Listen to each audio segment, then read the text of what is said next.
Late Night ECW with your host Ron Moore. That's right. How's it going, Sandwich?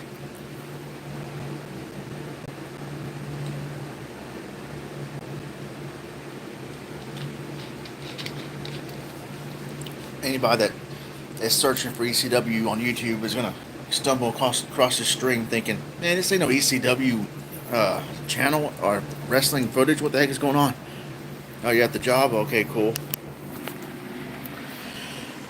Um,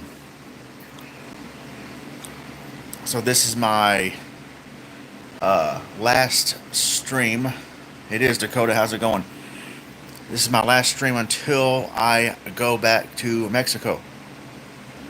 Uh, I wanted to stream for you guys, but I could not do it here.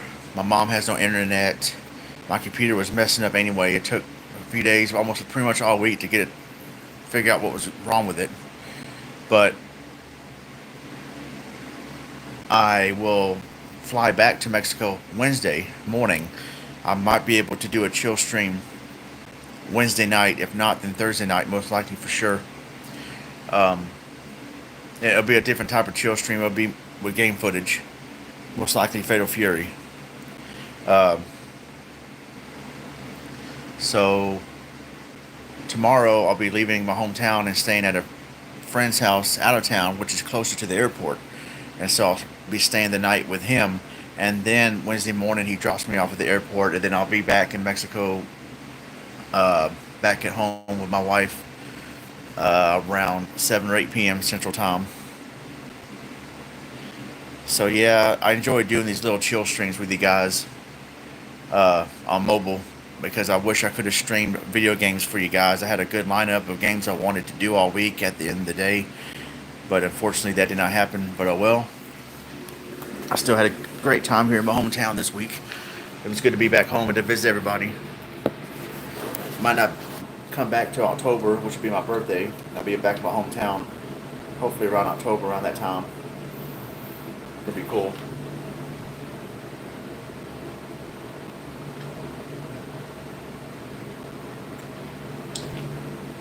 How you guys doing tonight?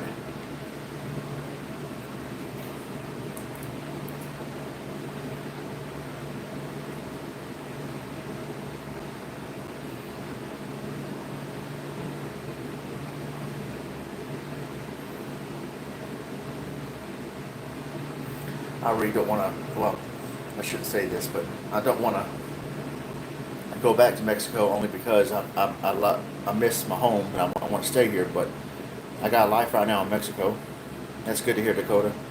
My wife is there. Uh, Promised to stay with her until her residentship gets approved, and then we move here together, hopefully by sometime next year, but it's all good. I'll be back into the daily grind of streaming again. Hey, Timote, how's it going? The darkest match, that's right. Undertaker versus Sting. Coffin match.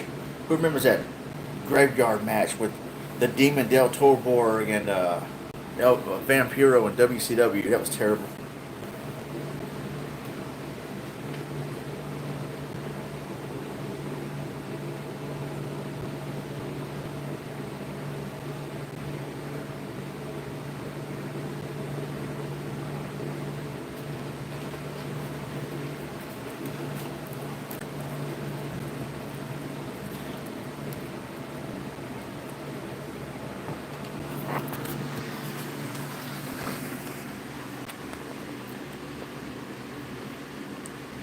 I know that Hitman. Did you read the title of the stream? It's a GR. What is that?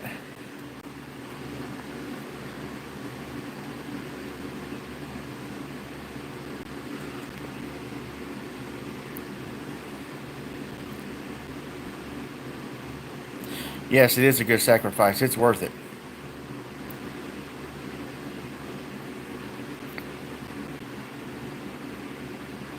But you know what? She's going to be homesick when she moves here. So at least that time she'll still be able to see her family flying back and forth. So yeah, I mean, the good news, I think I mentioned this the last time I streamed. as soon as we are able to move back together, I can probably have my old job back immediately, and already have a job lined up with my old job. They know why I left. I left on good terms with them, and I already spoke with my old boss about the possibility of that. Yeah, blindfolded WWF No Mercy gameplay. It's a blind run. Rick the Model Martel versus Jake the Snake Roberts.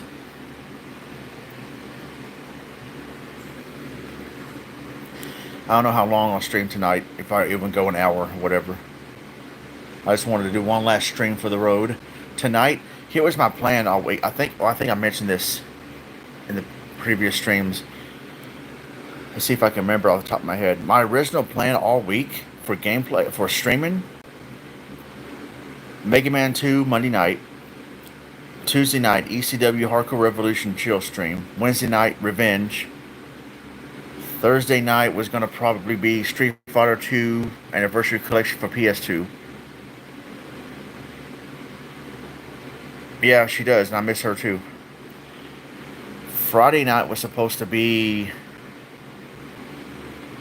I think, Ultra Street Fighter 4. Saturday night was supposed to be Capcom versus SNK 2. And tonight was supposed to be Ninja Gaiden.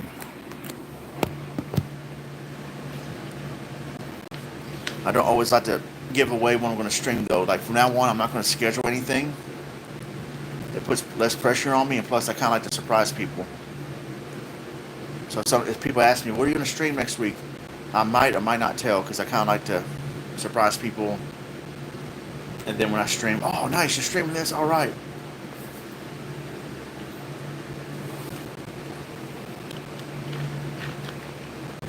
And what else? I remember I did a stream one time of, surprises or ECW. Street Fighter Cross Tekken. I think it was a stream where I streamed to Ultra Street Fighter 4, and then I said, all right, the next game I'm going to stream will be a surprise. I've never streamed it before. And then I put the game on like a bonus stream. I put the game in, I push power, Street Fighter Cross Tekken, and Y Chromosome said, "Oh man, no, this is the game that everybody hates." I'm like, what? I never heard anybody complain about Street Fighter Cross Tekken, really. I think it's a good game. I don't think it's as fun as CVS 2 or Ultra Street Fighter 4, but it's still good.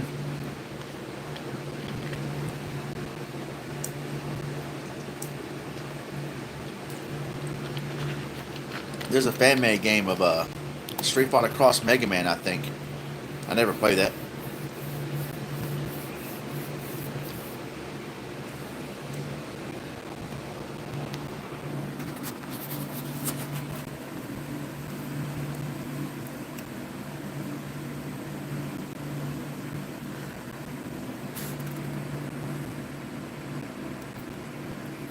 But yeah, that was my itinerary for the week as far as streams at the end of the day. Those games I mentioned, Mega Man 2, ECW Hardcore Revolution, NWO Revenge, Street Fighter 2 Anniversary Collection for PS2, and Ultra Street Fighter 4, Capcom vs. SNK 2, which is a game I haven't streamed since I moved to Mexico, and then Ninja Gaiden tonight. That was the plan, but there's a long story of why things didn't work out the way they did. Despite my computer having problems, now it's been working pretty good for the most part.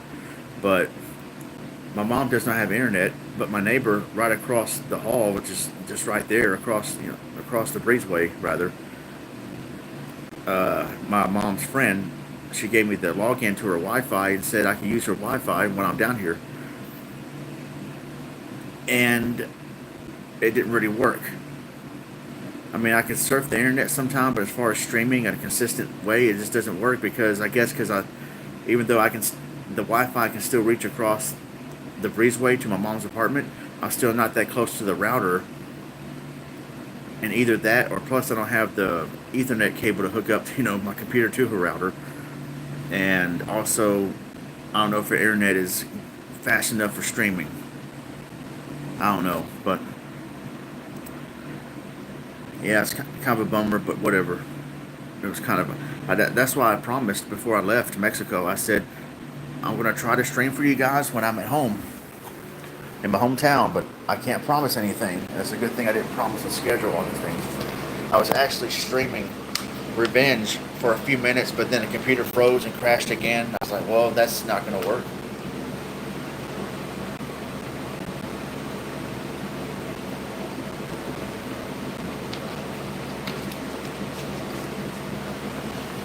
And then Friday night, when I thought everything was fixed, my computer, which it was, but the Wi-Fi still wasn't good. I was going to do a chill stream of Fatal Fury. I don't know if some of y'all caught that. I was doing I did a live, I did a unlisted test stream. Computer is fixed for the most part, yeah. Um, it hasn't crashed, so computer's pretty much good. I still couldn't stream though. Um, and Friday night, Friday night I did a 1 hour test stream unlisted of Fatal Fury. The internet, it seemed to work good. Everything is fine. And then I go, okay, it should work. I do a public Fatal Fury chill stream, and it only lasts 8 minutes. Pissed me off. I'm like, really? I did a 1 hour test, but when I do the real thing, you only want to work for 8 minutes. So much BS. I said, that's it. I'm done streaming video games until I get back to Mexico. Just ridiculous. How am I going to do a 1 hour successful test, and then when I do the real thing, it only lasts 8 minutes? Come on.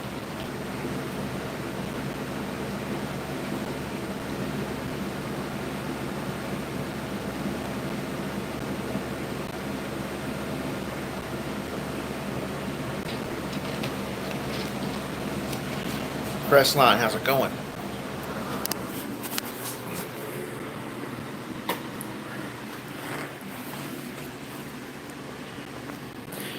Yeah, computer. I found out pretty much. One of the RAM slots. One of the RAM slots was, I guess, corrupted. So I moved the RAM stick to another RAM slot, and it's been working pretty good. It has not crashed because usually it would crash 15 minutes. 15 minutes of watching a video on YouTube, trying to play a game, anything that involves video. 15 minutes of that, it will crash. But now it's not. It's never crashed. And that's good. It hasn't crashed since I resolved that issue.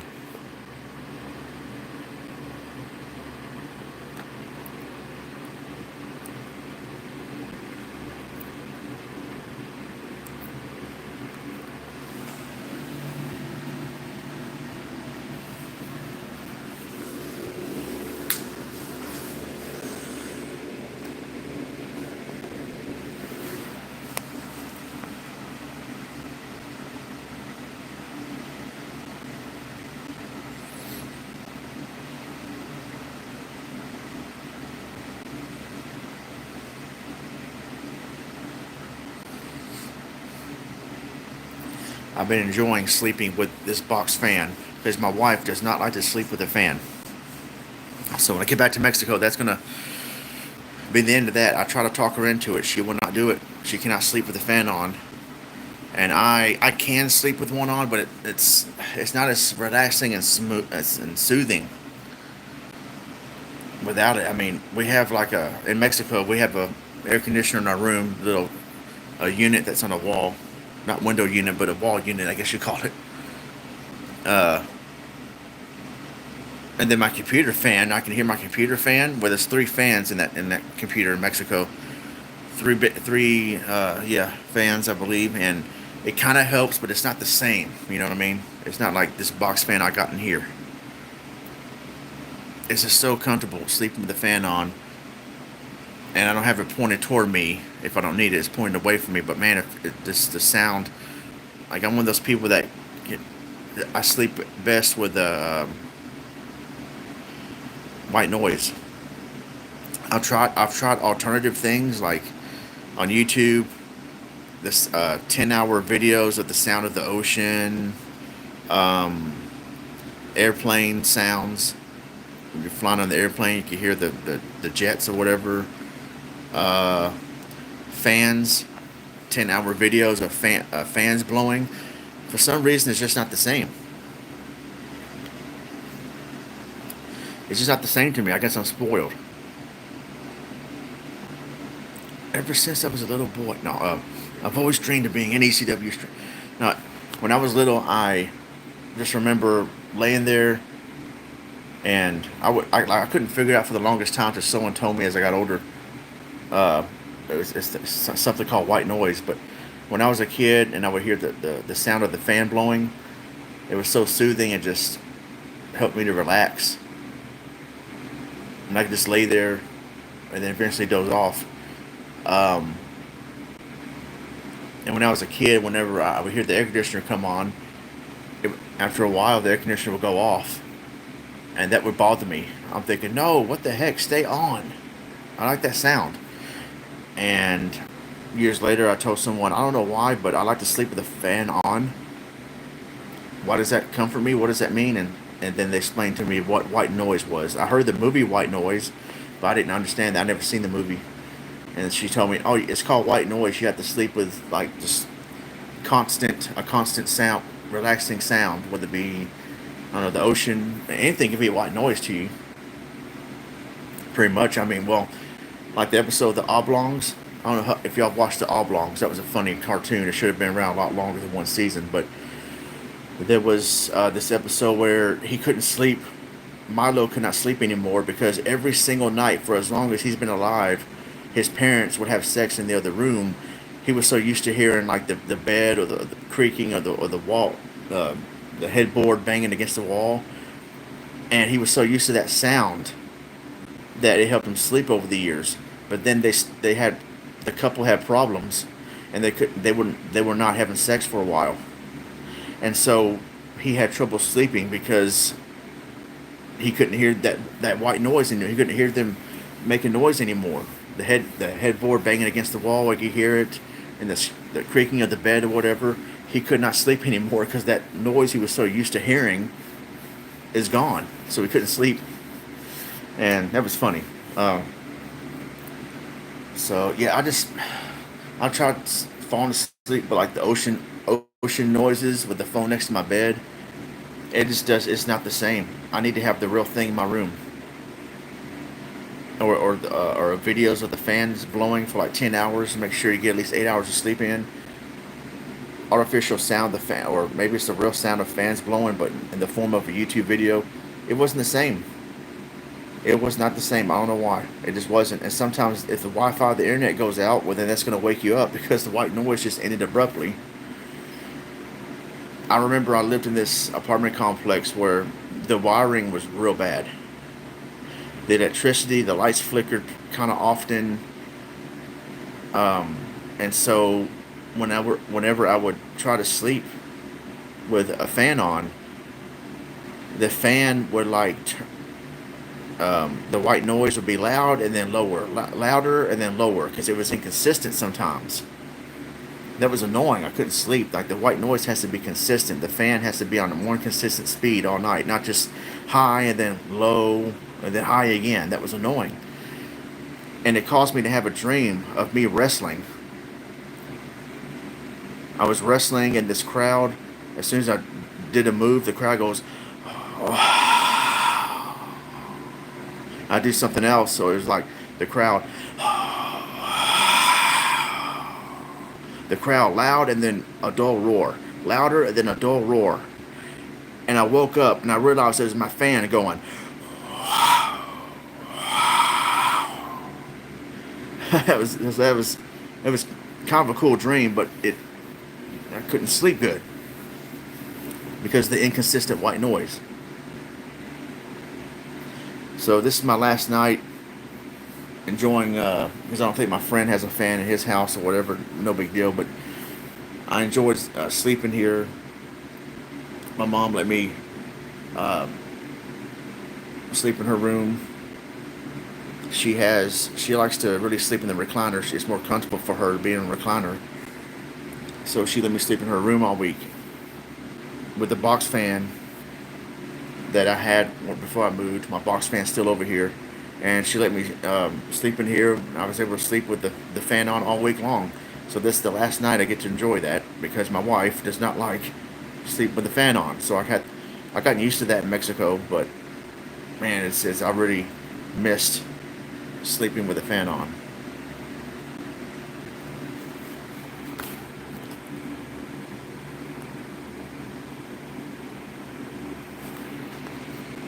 The Oblongs was a funny cartoon, but it only lasted one season. I guess it just wasn't popular enough, or someone said, well, it was too disturbing. You had the father who was a torso, and you had all these other weird, disgusting looking characters. I don't care. It was still funny. It was funny, based on a book. I never heard of that, huh? I used to binge watch the entire season over and over again because it was freaking funny. I'm sure maybe it's on YouTube somewhere. I don't know, but I don't know how I discovered it. I forget how. I think it was, yeah, I was on Comedy Central back in. I think I was watching it on Comedy Central a lot back in 2008, and I stumbled upon it somehow, and I started watching it. It was freaking hilarious. Mayor, the what's the mayor's name? The Mayor Bledsoe, something. The Mayor Bledsoe. He was the mayor. He was a wrestler. He wore a Mexican wrestling mask all the time, and he Adult Swim and Comedy Central. Yeah, he the mayor. Damn, what was his first name? Something. The Mayor Bledsoe. I'm about to say Drew Bledsoe. That was a quarterback. He was a mayor. Huh? I didn't know that. He was a mayor, and he was doing something. He goes, "No, I don't like to draw attention to myself." And this guy goes, "Sir, you're wearing a Mexican wrestling mask." And so I did a low budget review. The series I did back then, it was a 3-part series of Final Fight. Part one was me and Venom 22 reviewing Final Fight, I think, for the SNES. In the beginning of the review, he's sitting there with his luchador mask on. And so I kind of stole that joke. I guess it was kind of, everybody knew where the joke came from, maybe, but I kind of felt like I was plagiarizing. But I mean, I never claimed it as my own. I just kind of used it because I think a lot of people got the joke, the reference. So I guess I wouldn't call it plagiarizing, but he was sitting next to me drinking a big bottle of Hurricane, and I said, "Venom, don't you want to say something?" And he goes, "Nah, I just want to chill. I don't want to draw too much attention to myself." And I looked at the webcam, and I looked back at him, and I said, "Dude, you're wearing a Mexican wrestling mask." And he just took another swig of his Hurricane, and I said, "All right, well, let's get to the review." So that was pretty funny. So I got that joke from the Oblongs with the mayor of the Oblongs, which was freaking funny.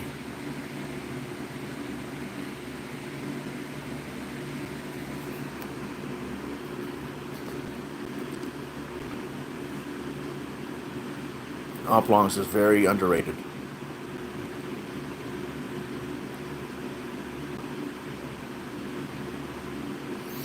I don't think they ever came out with a video game of Oblongs. Probably not. It's just a one season thing, and I guess it never took off. I wonder what the real reason was for being canceled. Maybe it just wasn't popular enough, and didn't get enough ratings. And Comedy Central, whoever, was like, "Yeah, sorry, the ratings aren't that good. We gotta let you go." Or if the network just didn't like it because I don't know if it was just weird. Such a weird a weird season. The Siamese twins, they were funny. It wasn't The Simpsons, yeah, but yeah, but shoot, you know what though? Oblongs, that one season of Oblongs is better than pretty much anything Simpsons has done lately, I think.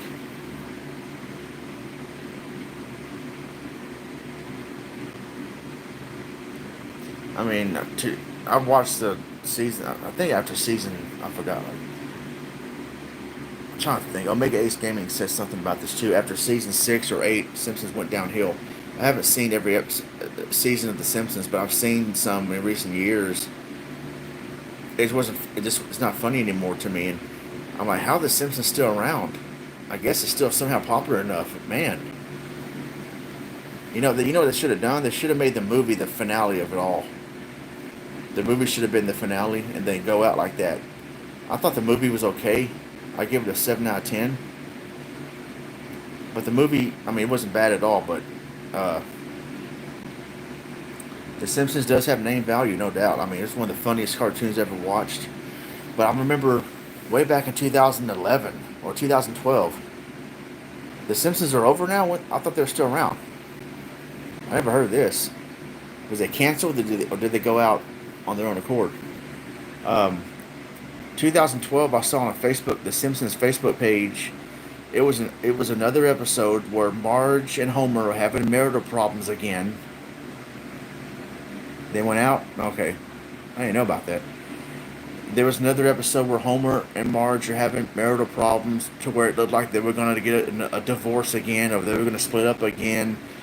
That the caption of the Facebook post said something like, "Once again, Marge and Homer are having problems. Tune in this week." Even the person that wrote the caption is like, "Oh, here we go again. They're having problems again." It's like, man, just end it already. Oh, it's still going on. Okay, now I'm confused. I don't know what to believe. I would probably more so believe Crestline only because I have not heard of The Simpsons. I think I would have heard about it because that'd be a big deal, and that's why Seinfeld ended on a high note, just like George Costanza likes to end on a high note. Jerry Seinfeld knew what was going on, and he knew that season 9 felt like the right time to end it. And Jerry's right. Because after 9 seasons, it's like, man, where do you go from there? It's probably going to start to get stale. You might want to go out right now. Yeah. And Walker, Texas Ranger. Chuck Norris said season 8, he feels it in his bones. Season 8 has got to be the last season. AEW, yeah, how's it going, Zombie? Yeah, there's a show called AEW After Dark. That's where I took the name from. Jeez, man, 33rd, 34th season. I don't watch The Walking Dead, but I have friends that do. Zombie, I just got through packing for the most part to get ready to go back to Mexico Wednesday. Seinfeld did end on it did end on a high note, but the last episode was controversial because a lot of people kind of thought it was lame. But to be fair, how else would you end Seinfeld? I thought from what they did, they ended it pretty good. They brought back most of every cast member that ever appeared. Most of every character that ever appeared. Um, I thought for what it was a good ending. But I think a lot of people thought, no, that's lame. They could have done better. Okay, what would you have done better? I haven't really heard anybody write how they would end Seinfeld. Okay, so The Simpsons are still running. Seinfeld went out on a high note. You know what? I didn't watch all of Married with Children toward the end, but they were around for, what, 11 seasons? I remember watching, like, season 10 or whatever it was, and supposedly Al Bundy and Peg were separated. That's not funny. Come on, man. I think Married with Children was suffering from that, too, like being around too long, then they finally ended. Married with Children is one of my favorite sitcoms of all time. Yeah, all the antagonists came and put them in jail. But it makes me think that Jerry and his friends were the antagonists all along. It made, they looked bad because, well, I mean, those 4 characters were not saints. They were no saints. Especially George, freaking conniving guy he is. But that's my favorite character on the show, George Costanza. A lot of people love Kramer. I get that. Kramer, without Seinfeld, without Kramer, Seinfeld would not be what it is. But George Costanza is my favorite character. He's so conniving and things backfire on him. and he's such a good liar. And Jason Alexander's a freaking good actor.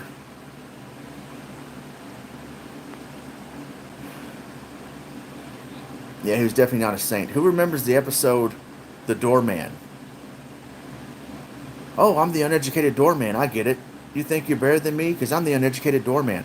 That actor who played as the doorman, some of you already know this, was supposed to be the actor to play as George Costanza. But then Jason Alexander auditioned for the part and they said, man, this guy's it. Jason Alexander. He just fits the part perfectly. He really does. And Jerry Seinfeld's not a strong actor, but no one cared because he was a comedian. And he wasn't bad. He was decent. Jerry Seinfeld was a decent actor. He wasn't that bad, but he wasn't strong like Jason Alexander or Michael Richards or Julia Louis-Dreyfus. Larry Miller, okay. He was a pretty good actor. He also played in The Nutty Professor. He was the douchebag dean. He did other stuff too. I can't remember, but I know I've seen his face before. He's been around. My favorite episode of Seinfeld is well, it's kind of like a three-part series to me. The Dean, yeah. Um, season 3 finale, The Keys, and then season 4, episodes 1 and 2, The Trip. The Trip parts 1 and 2. Those three together are my favorites because they relate to each other, and that's my favorite. Those are my favorite episodes of Seinfeld. I remember Mr. Bean, Max Kibble's Big Move. I haven't seen. I don't think I heard that one.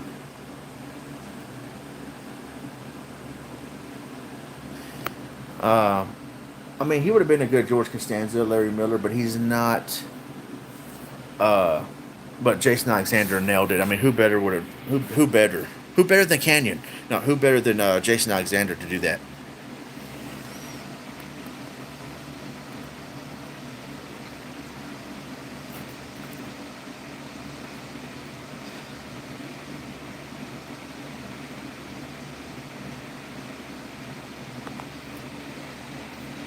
Crazy Joe Davola. That's a character that was cool. Scary character.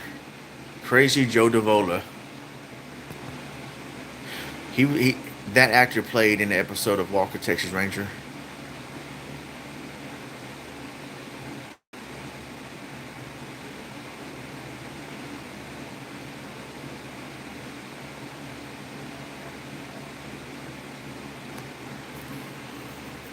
Ed Luke, not sure. Um, I saw the Nutty Professor 2 like the same week before I left Mexico for the first time.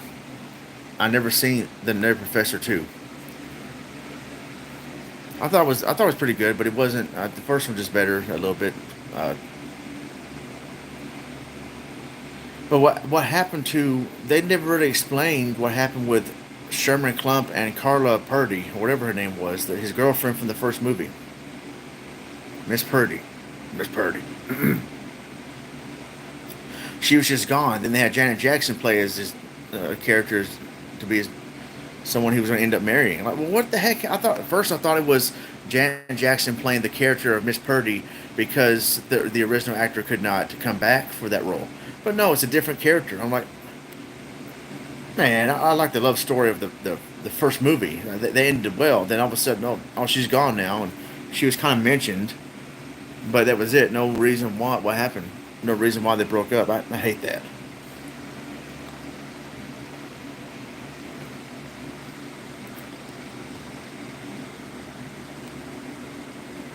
Eddie Murphy. That had to be so much hard work to do all them characters.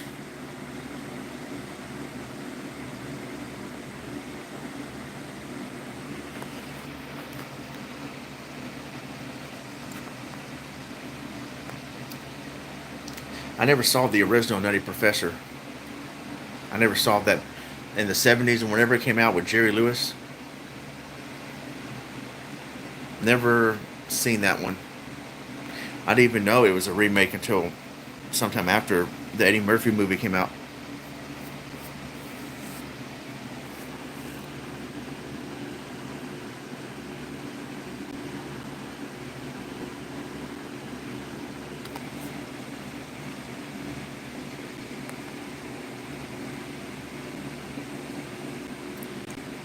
We're live, pal.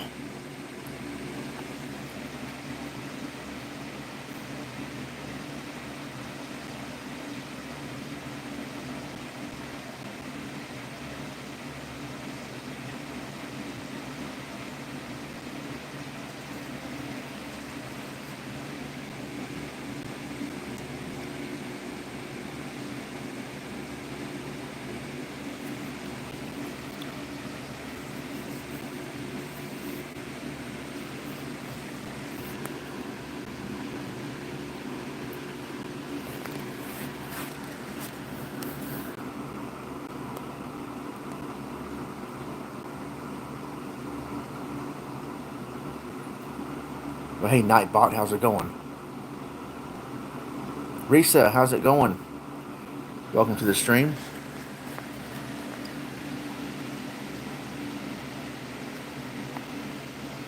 Risa Bizarte, nice girl that streams every day. I met her through Tony Skittles live streams.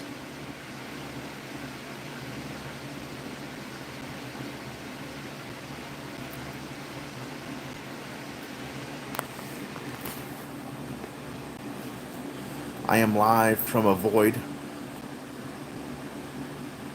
I'm in darkness here. I'm in a void right now, live. I thought I'd go ahead and stream. No, I'm just chilling in my room in the dark. Don't feel like being on camera, but that's why it's called a dark stream.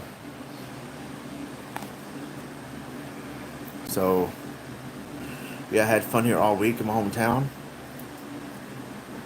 It was good. I really don't want to go back to Mexico only because I miss my home, but my wife is there, and my life is there until we move back together. So, because like I said, I mentioned this before, we were seriously talking about me moving back here just to get a job started to have a place for us for when she is able to move to the United States after immigration approves her to do so. But long story short, we don't really feel like it's right to be separated during our marriage just so I can work.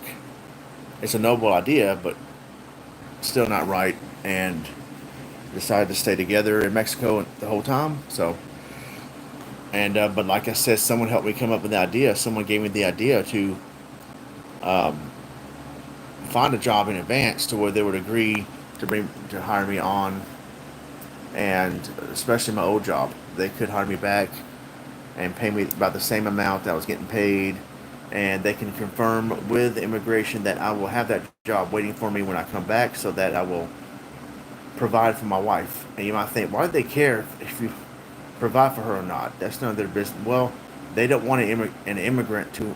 An immigrant cannot draw money from the government, financial assistance, and all that stuff. So I need to be able to provide for her.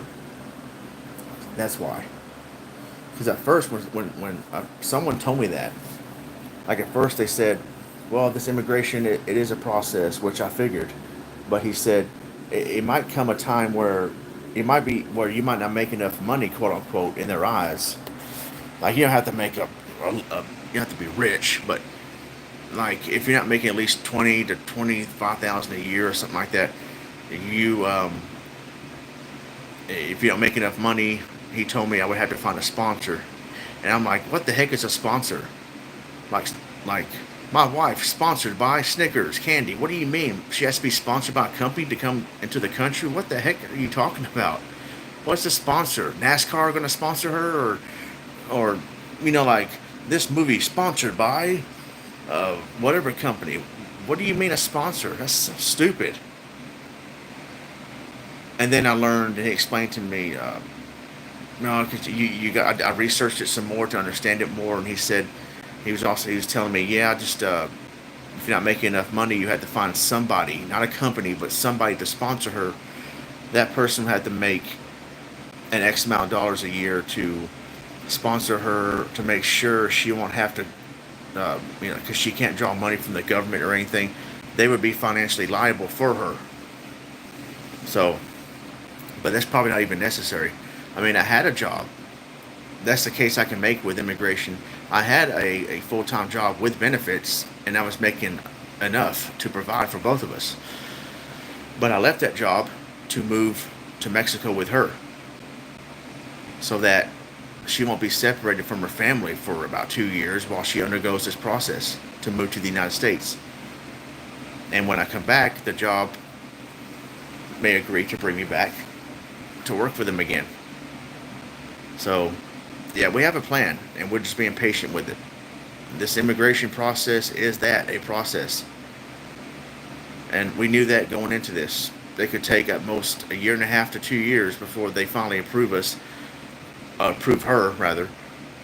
But COVID messing things up, slowing things down, and so we mentally prepared for this a long time ago. So, and we are just rolling along and being patient. So,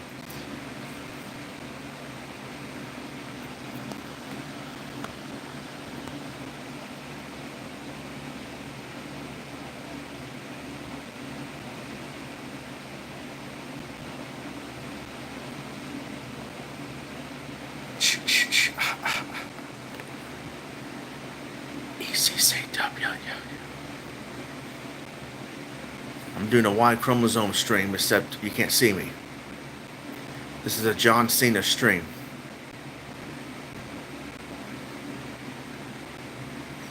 You can't stream me.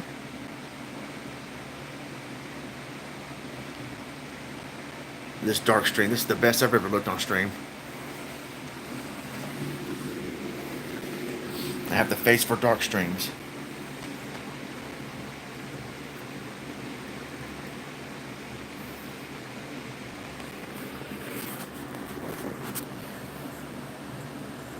I got a community guideline strike for showing my face one time on stream. That's how bad.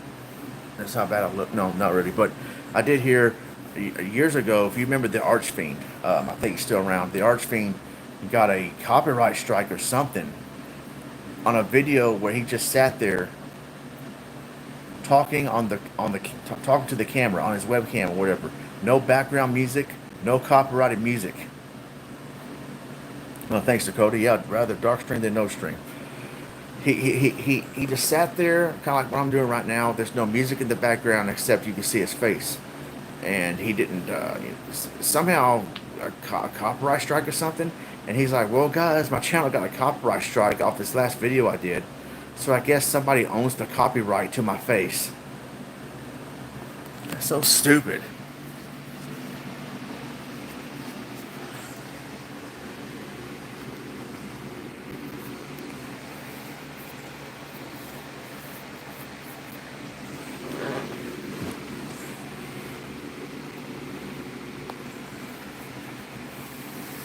Yeah. So I guess you can own the copyright to somebody's face. Well, maybe if somebody has plastic surgery and the doctor says this is my work, it's copyrighted. No, I don't know. That was so stupid.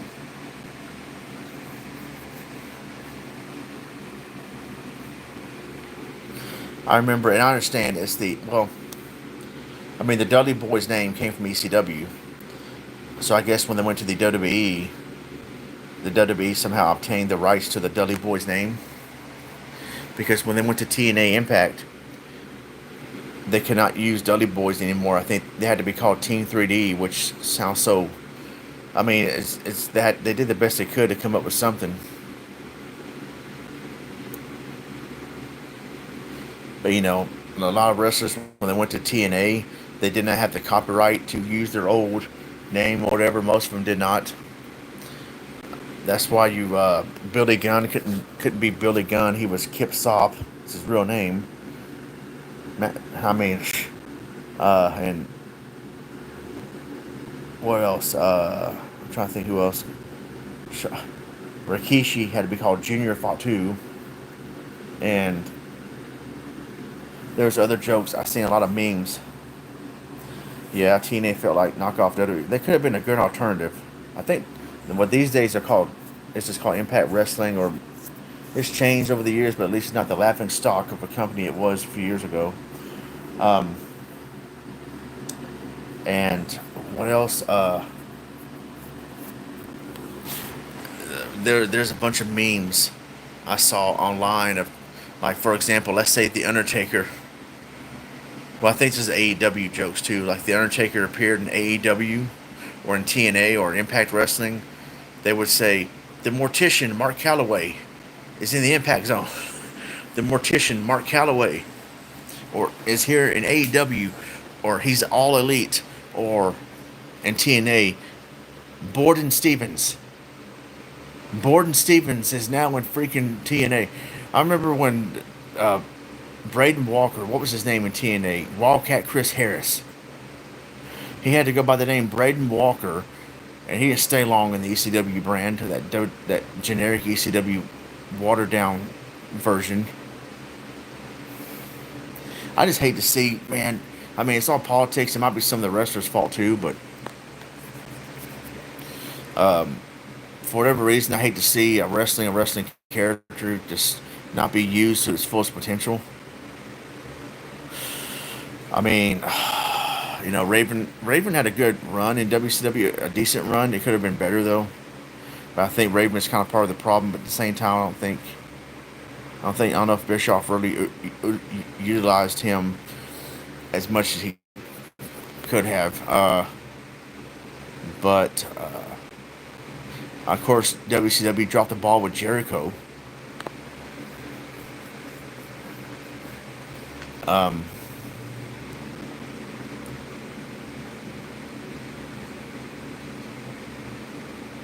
I'm trying to think who else did they just drop the ball with. As far as like good characters, or the rest of this, WWE dropped the ball with Samoa Joe.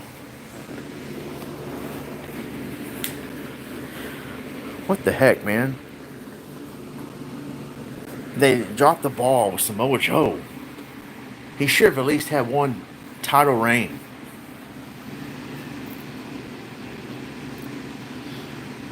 I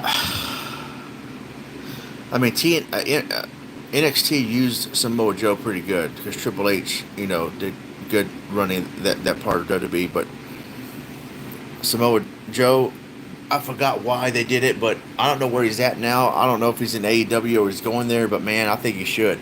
Samoa Joe, man. They really dropped the ball with Samoa freaking Joe. Like, dude, how are you going to drop the ball with Samoa Joe? That guy can work. He can talk. Dude. What the heck were they thinking? They put him... He's a good announcer. He kind of reminds me of Taz. Great wrestler, great worker, can really mess you up. And then they put him behind the announce table. Now, Taz retired because of a neck injury, but Taz was a good announcer. Samoa Joe, from what I heard and seen of him, was pretty good too. But I don't know if Samoa Joe got tired of wrestling and they liked him so much they wanted to put him behind the announce table, but then they let him go. I'm like, man, dude, he should just go to AEW. I'm surprised they didn't bring Jay Lethal into NXT or something. Jay Lethal was pretty good. I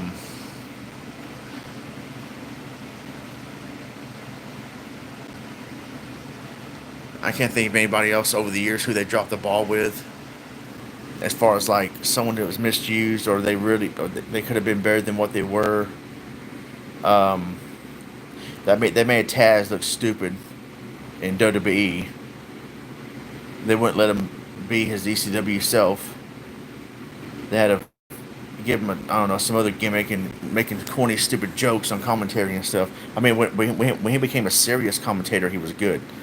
But when he was like trolling Michael Cole and just bullying JR for whatever reason, it's stupid. And yeah, they hired some more writers that's controversial lately. I don't know what they're thinking. How about you stop hiring writers and just let the boys go out there and get over on their own? Because it's too many cooks in the kitchen. I think too many writers. I mean, they're called creative. The department is called creative, but that's an oxymoron. How you gonna? Man,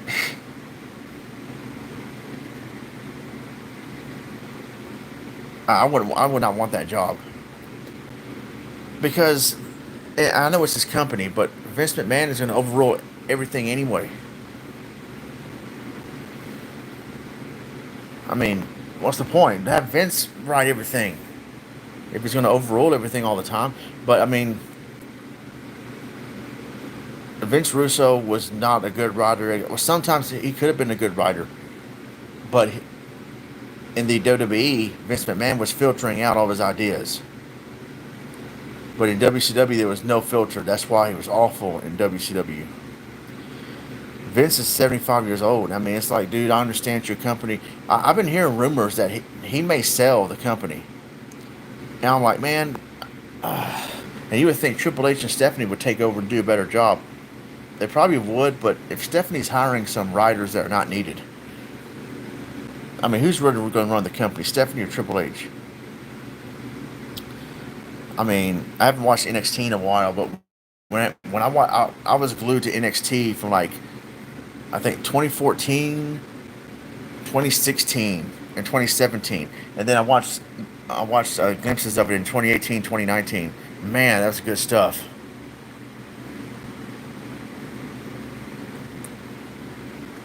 Yeah, WCW had a lot of spoiled dudes. I don't know much about his teenage days either.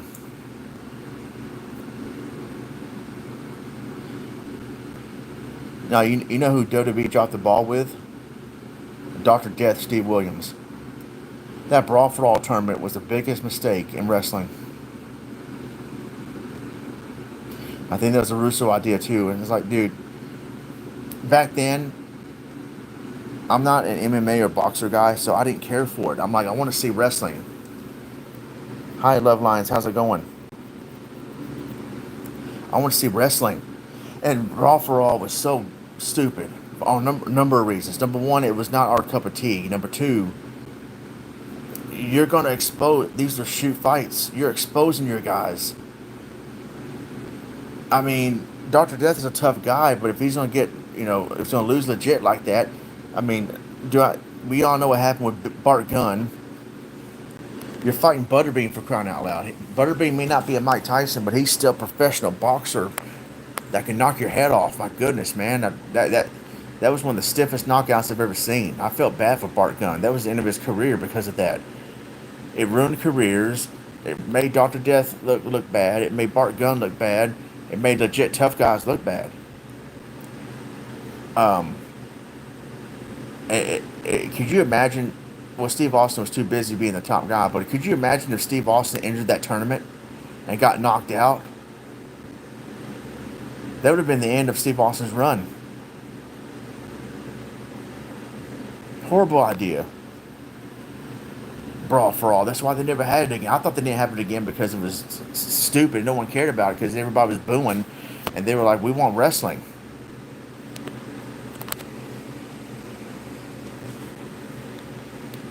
That was the worst idea I think Vince McMahon ever came up with, or Vince Russo, whoever. Vince approved it apparently. That was a terrible idea when I first seen it. This is during the Attitude Era. This was during the Attitude Era where it was wrestling was WWE was at its peak, and they do something like that.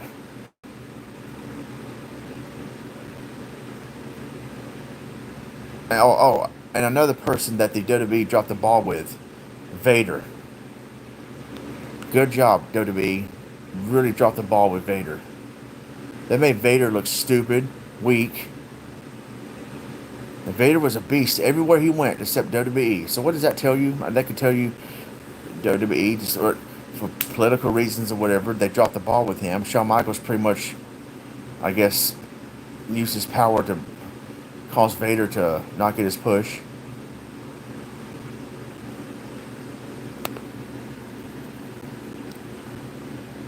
I mean, at first Vader looked strong, but then like as the year passed by and by late '97, because Vader was supposed to in '96. I didn't know this till years later. Remember the pay-per-view It's Time, where I think Sid Vicious beat Shawn Michaels for the WWF title. It was December '96. In Your House, It's Time. It was called It's Time because it was supposed to be Vader time. Vader was supposed to beat Shawn Michaels for the title and then drop it back to Shawn Michaels the next month at Royal Rumble in the Alamo Dome. But for whatever reason, I think politics or BS, they decided, nope, we're going to have Sid win it. Which I like Sid too, don't get me wrong, but Vader was the man. If nothing else, he should have had at least one world title. I don't know if Vader even won a title at all. Oh, I think it was, I don't know if he's tag team champions or Mankind, or maybe not. But boy, did they drop the ball with Vader. Dang, man, if they did not give him a title reign, world title reign in the WWE, they should at least induct him in the Hall of Fame sometime soon. That guy needs to be in the Hall of Fame. Have Stan Hansen induct him or something. Harley Race passed away, so he can't induct Vader, but man, dude, they really, jeez. Vader was the man. In a time where back then I did not like heels, I cheered for the faces. I cheered for Vader. Even when he was going after Hogan, my favorite wrestler, I still liked Vader. Because Vader was the man. And boy, did WWE drop the ball with him.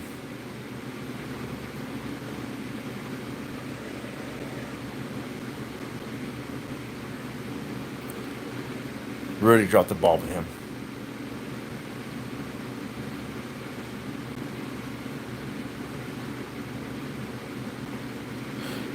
Ken Shamrock had a pretty decent run in his, 2 years in the company.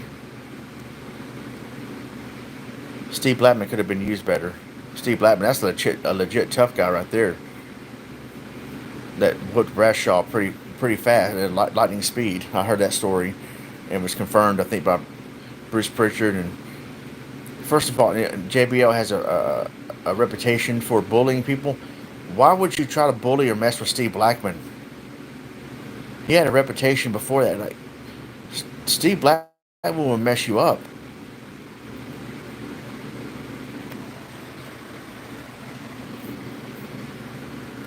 Steve Blackman was a lethal weapon, and he whooped. I think he beat up Bradshaw, so they hit him 10 times before Bradshaw really realized what was going on. Before he realized he was in a fight.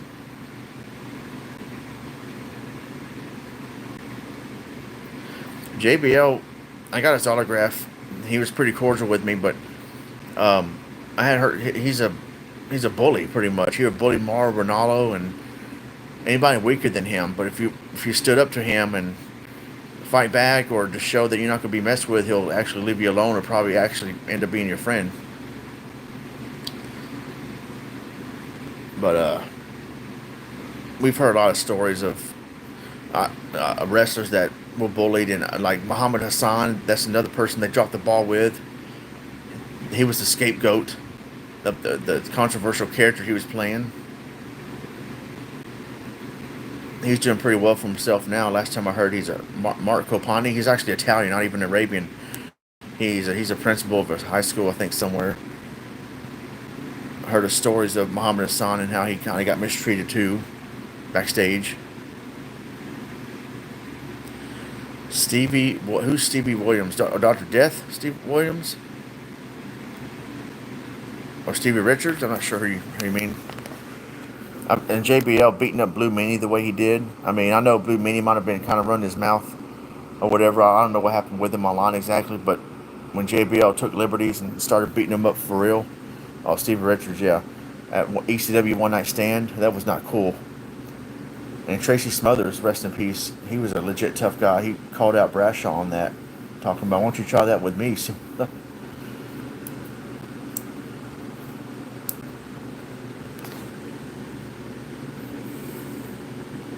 The full-blooded Italians. Who remembers those guys? Little Guido, Tracy Smothers. There were people that are not even Italian that were in the group. That's what made it so funny. You had Tracy Smothers, a good old Southern boy from whatever Southern state he was from, but he was billed as being from Nashville, Italy. So I guess it's from Tennessee, but they billed him being from Nashville, Italy. And then Mabel, aka Viscera, was a part of the FBI for a little bit. You had Wildfire Tommy Rich with his Southern self, Southern accent, country accent, everything. Be a part of it. He was the Don. He was the Don of the FBI, full-blood Italians. That was funny. And Little Guido, one of the most underrated, underused people in wrestling. He had a decent push in ECW, but hey, Love Lines, RBHAG. Have a good day. Oh, okay. You too. Thank you for stopping by the stream. I'm trying to think who else was underused in wrestling. I don't know, but Gary Hart, I think Gary Hart was one of the best managers in wrestling history.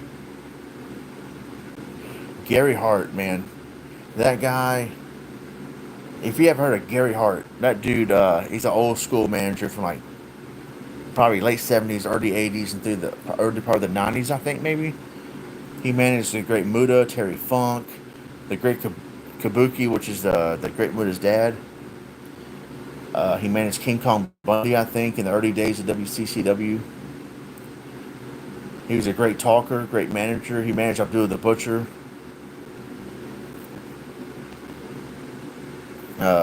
Gary Hart was one of the best managers. But in my opinion, I still think Bobby the Brain Heenan is the greatest manager of all time.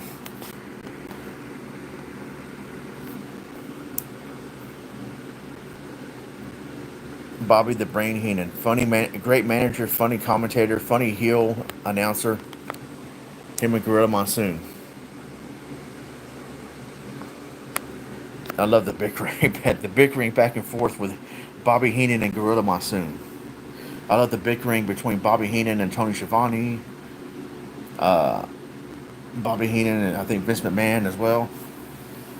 Vince McMahon wasn't that bad of an announcer, but he would always say stuff like "what a maneuver" or what else did he say? 1, 2, he got him. Oh no, wait, 2 count. Yeah, that's true, Crestline. And then Tony Schiavone's not that bad either, but he gets a lot of slack because he kept saying, "This is the single greatest night in the history of our great sport."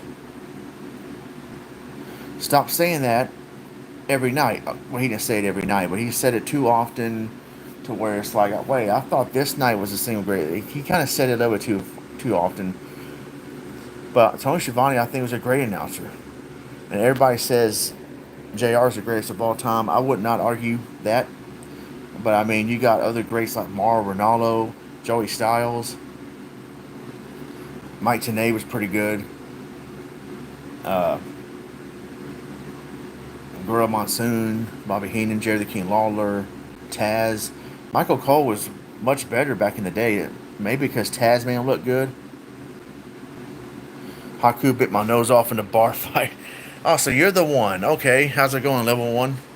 I heard about that. He bit someone's nose off. I heard Stevie Ray actually said he put someone in the Tonga death grip for real. If Ming would have been an MMA fighter, man, he would have been the greatest. I don't see Ming in his prime. Heck, even Ming right now might take Brock Lesnar. I don't know. Haku is arguably the toughest wrestler that ever stepped foot in the business. Stepped foot in the ring. A lot of people say Ming is the toughest wrestler ever, but a lot of people say that Hardy Race is the toughest ever. Yeah, down the Ming rabbit hole on YouTube, right? A lot of people said that Hardy Race is the toughest guy in the history of the business, but when Hardy Race was asked who he thought was the toughest guy in the business, guess who he mentioned? He said Haku, and he actually wrestled Haku. Yeah, Haku, Ming, pretty much everybody. And from what I heard, he's a nice guy. But man, if you set him off, rest in peace, Chris Benoit rabbit hole. I mean, I've been around wrestling. I'm in the 83 weeks rabbit hole lately with Conrad Thompson and Eric Bischoff. That's pretty good stuff. And even though I don't agree with a lot of stuff Bischoff says, but I mean, it's a good listen.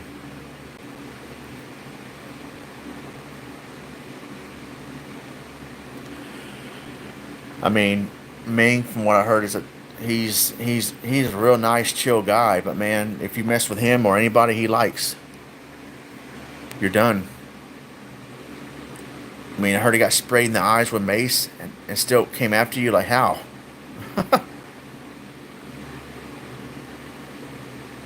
And I heard Hardy Race was also up there as far as being tough. Like I don't know if you guys remember in 1991, 1992. Um,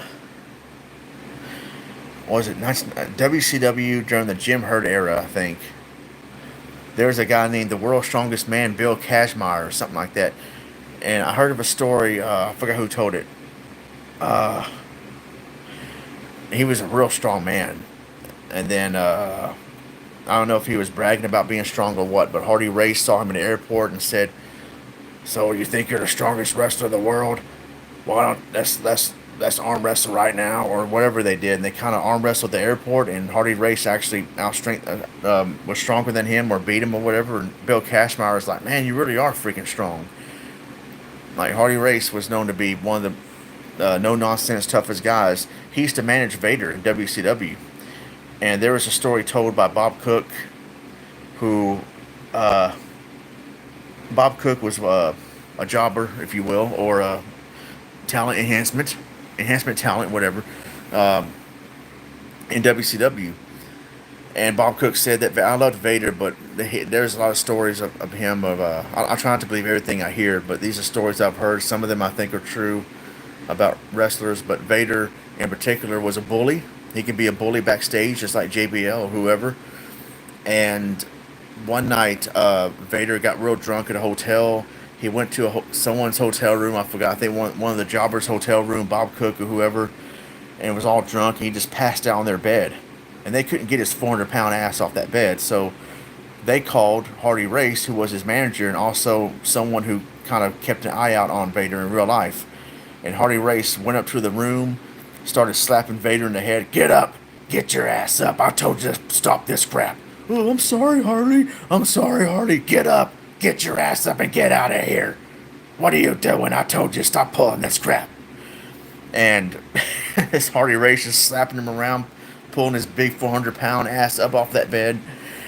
And "I'm sorry, Hardy." Hardy Race, Vader's twice his size, but Hardy was a legit tough guy. They didn't put up with that crap.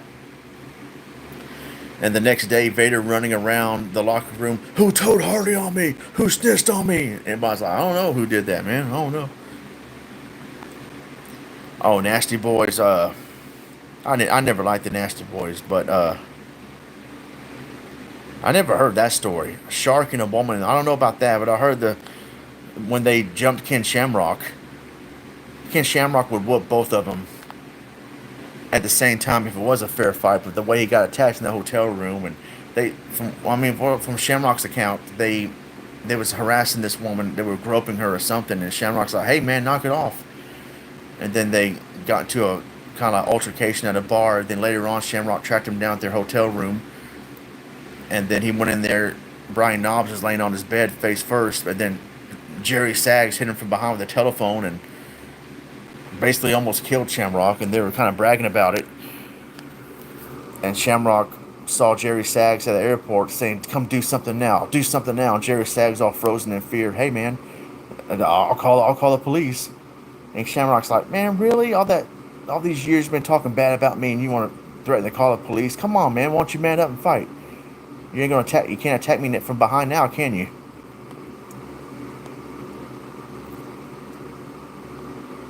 VH1 behind the scenes show. Shamrock slipped and lost the fight.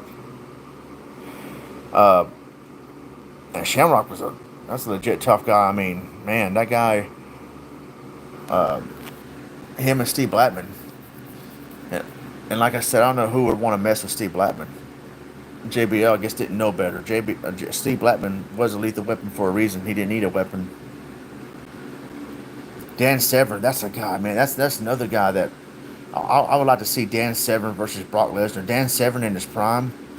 Dan Severn didn't look like much. He looked like an average guy with a mustache and Rick Rude type looking mustache or whatever he had. He looked like an average guy, but he was not an average fighter. He was one of the greatest MMA fighters of all time. Dan the Beast Severn versus the Beast Brock Lesnar. Let's book that if Dan Severn was in his prime. I don't know. Dan Severn probably could take today. I don't know, man. Dan Severn versus Ming. That'd be something to see. Or Ming versus Brock Lesnar. Yeah, CTE. Baz Rutten. I've heard about him. I never seen him fight, but I heard he's friends with Mauro Ranallo, and he wanted to beat the crap out of JBL because JBL, Mauro Ranallo suffers from, some mental, I don't want to say mental disorders or depression. And depression, that sucks. You have real high highs and real low lows, and that's why Mauro Ranallo, you can hear it in his commentary, man. When he's at his peak emotionally, man, it's so passionate.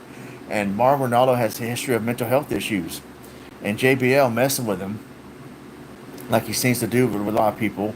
Bas Rutten wanted to beat the crap out of him.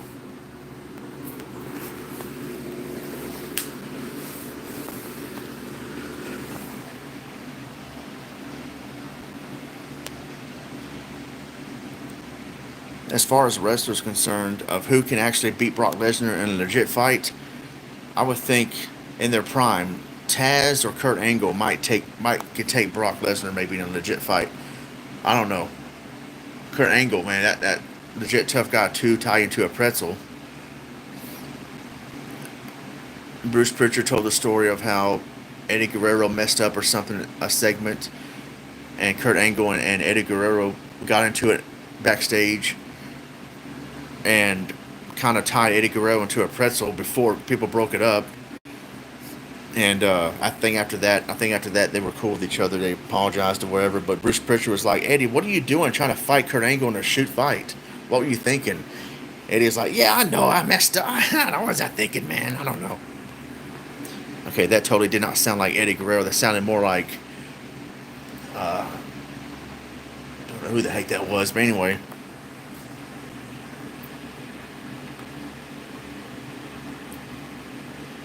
Booker T took Batista in a real fight because Batista was getting big headed and Booker T didn't put up with it.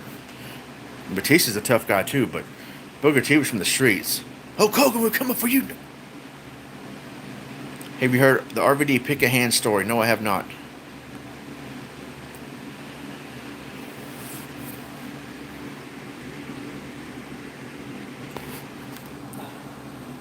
I don't know how legit tough Mike Awesome was, but man, he was awesome to watch. No, I have not heard RVD pick a hand story. No, I have not. Maybe if you explain the story, I probably heard the story. I don't know if it's. I don't recognize it by that name though. Um, Imagine a street fight between Ming and New Jack. But Mike Awesome, man, I think ECW. I think of him. He had it good in ECW, but he left for WCW. I don't blame him though, because he wasn't getting paid in ECW. RVD told Taz to pick a hand. Is this like a storyline work or is it a shoot behind backstage or something? And RVD slapped him with a hand. Does he have a death wish? New Jack, I think, has, from what I heard, has 2 confirmed kills as a bounty hunter, like legal kills. It was a shoot. Was RVD? Well, I guess he was high.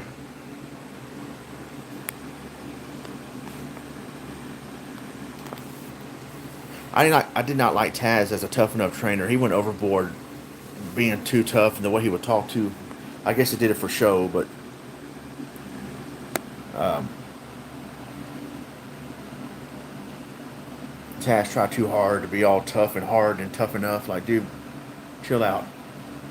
Him and Bob Holly. But Mike Awesome, his career really went downhill when he went to WCW, which I understand why he did, though. He had to get paid, and they paid him more money. And then 2007, that was a rough year for me as a wrestling fan. I mean, Mike Awesome passed away. Bad News Brown passed away. Bam Bam Bigelow passed away. We all know Chris Benoit passed away, and then, or, for what he did. And then Sherry Martel passed away. I think Brian Adams passed away too. It's like, man, what is going on? All right, have a good night. Level 1, appreciate you coming in. Have a good night. That was a rough year, 2007. That was a rough summer for me. I lost my job because it closed down, and then I was starting a rough school schedule. Then that happens. I did get a new job, but it was like everything was so new and had changed, and I was trying to deal with that. And then the Chris Benoit family tragedy happened. Boy, that did not make things better for me. That did not make things better. That really bothered me. I mean, it bothered a lot of people, but just, I remember I came home from work the night before, I think it was a pay-per-view. Was it? I don't remember. It was a pay-per-view. And he was supposed to wrestle CM Punk at that pay-per-view, I think. And I read on PW Insider that Chris Benoit missed the event because he had a family emergency and he had to drive back home. And the next night, I go to work. I come home. My dad left a voice message. Hey son, it's Dad. Call me back. I want to tell you what happened tonight on Raw.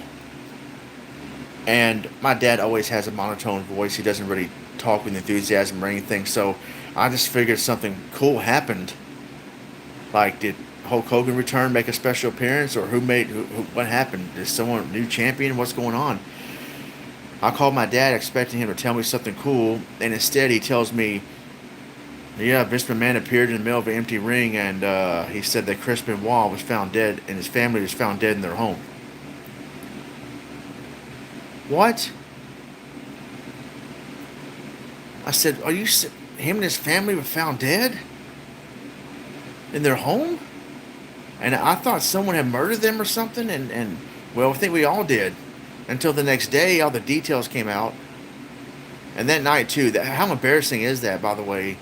I mean, I don't blame them for what they did. I get it, but like that's embarrassing. Where you sit there and you tell all these good stories about how Chris Benoit was a good man.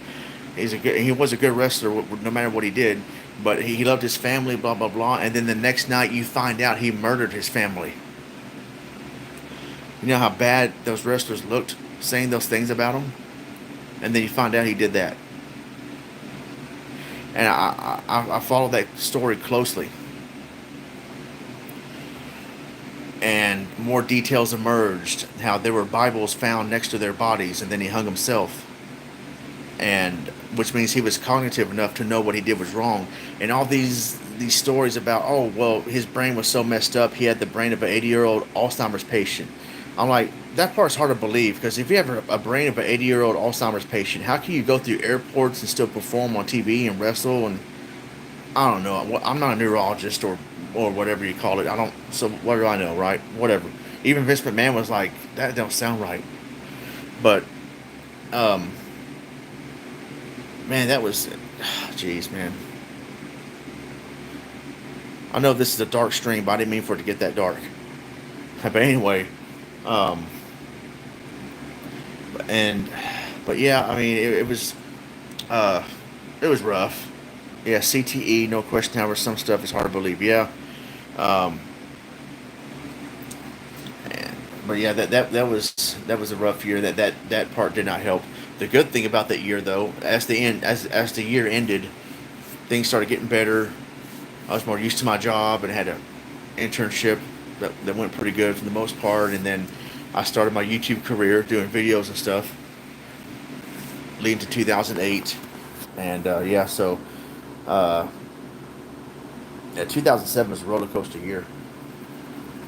It started out decent, and then the summer was the summer was the hardest part. Actually, it was the summer 2007 that was rough.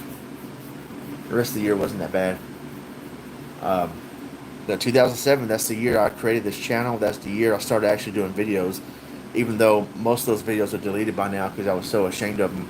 I was just learning how to do stuff.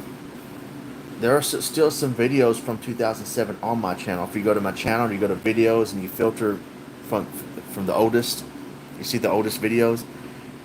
Those are like webcam pointed toward the TV of me and my friends playing fighting games or whatever. Those are like the oldest videos I still kept up. But that was when I started doing content on the channel. So yeah, 2007 was when well, the account, it says this account was created July 7th, 2007, or July whatever 2007. But I did not start doing. I just created the channel to originally like and 5 star, back when we had the 5 star rating system. Rate the video. What else? Comment on a video. Subscribe to a channel. I only created the channel just to do that, to support other channels. Then as I started watching RMA21 and these videos he did, I was like, I want to do this stuff myself. But how? I didn't know how to do anything, man. I didn't know how to use editing software, camcorder. I'm like, how do people make their gameplay footage look good? They must have a freaking good camcorder and know how to have a good tripod or something. How did I didn't know what a capture device was. I didn't know what a screen capture device was. Back then I used Cam Studio and I learned about that. I was like, man, how do they record footage and make it look so sharp? Oh, okay. Screen capture device. Okay. I was trying to put the webcam in front of the TV as best I could. I even rented a camcorder and I just try to aim it at the TV as best I could. But you see scan lines show up. I go, man, how are they doing this? And then I learned. But I had fun learning. It's the same thing with streaming. At first, I made my streams were just very ordinary and bland, no overlays or anything. There's nothing wrong with that. Some people don't care for overlays, but I wanted my stream to look a little bit better. I learned how to do countdown screens, be right back screens, and transitions and all that stuff, and overlays, which Lay Monster made my overlays. He's pretty good at that. So I got better at doing streams when I started doing that in 2016, and that's all I really want to do these days, is just stream. I guess because I had so much fun doing Let's Plays over the years and a few reviews here and there, and then I started doing streaming. I said, man, I want to try to play a game live in front of people, see what that looks like. And then here I am. Since December 2016, I've been streaming. And then around 2019, I think the last Let's Play that I really did on this channel was Metal Gear Solid 2, Sons of Liberty. That was like the summer of 2019. And after that, I just didn't care to really do much Let's Plays anymore. I just wanted to do streams. That's it.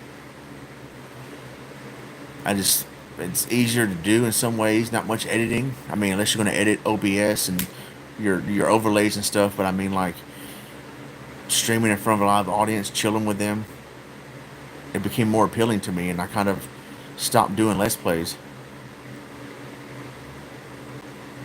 Yeah, you had this account for 11 years, never thought of posting anything. Yeah, some people just create their channels just to support others. That's why I originally did it.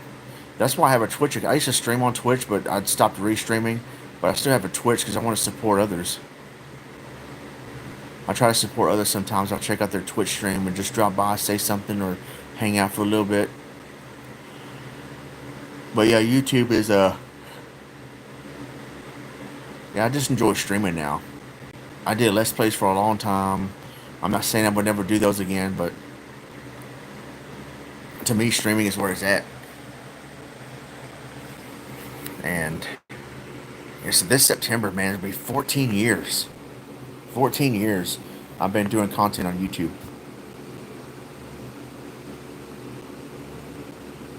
Yeah, so I remember my 13th anniversary live stream. That was pretty cool. I had 20 concurrent views, which that's a record for me. And people showed up and hung out. That was fun to celebrate 13 years. So I don't know what I'm going to do this year. I don't try to schedule or promise anything anymore. But yeah, so I don't really see myself stopping anytime soon. But then again, you never know. Like I said before, and I stole this quote from Sting: I said in my 10th anniversary live stream in 2017, the only thing sure about Ron Moore is that nothing's for sure. And that's pretty much true. And so I'm going to leave it at that, guys. I'm going to go ahead and end the stream. Thank you very much for hanging out and watching. I'm going to get some rest. And yeah, so this is my last time here. Not my last time, I'll be back, but my last night here in my hometown. And I will fly back to Mexico Wednesday night, or Wednesday morning rather, be home Wednesday night. Thanks for hanging out, Crestline. I appreciate that, and everybody else that hung out. Yeah, so it's fun to do these chill streams. I'll do these maybe a little bit more often, but when I go back to Mexico, I will start streaming video games again, like I normally do, the chill stream style. So I hope you guys have a good night. I am out of here. Thank you very much, and have a great week. I'm Ron Moore. God bless, and take care.